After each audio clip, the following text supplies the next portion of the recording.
Assalamualaikum warahmatullahi wabarakatuh. May tanong dito ang ating kapatid na si Elysia 336. Sabi niya, Assalamualaikum Ustad, what if nakarating ako sa bahay ng 5:30 at ilang minuto na lang ay Maghrib na?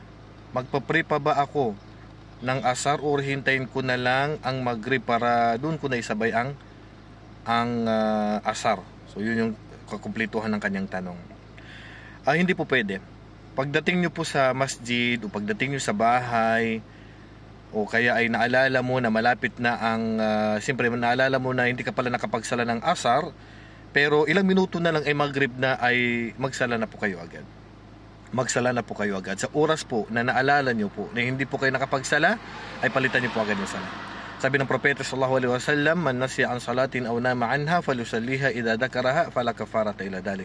Ang sino man, sabi ng Propeta sallallahu alaihi wasallam, na nakalimutan niyang sala o natulugan niya, sa oras na maalala niya ay palitan niya agad, dahil yun ang kafara, yun ang kabayaran sa kasalanan na dapat ay magagawa mo. Okay? So, pag sinadya mo na saka ka nagsala ng asar, is pagpasok ng Maghrib, kasalanan yun. Bagkus ang ilan sa mga ulama hindi natanggap yung asar mo. So huwag nating hayaan na makalipas ang sala sa oras na maalala natin. Palitan po natin agad. Wallahu a'lam. Assalamualaikum warahmatullahi wabarakatuh.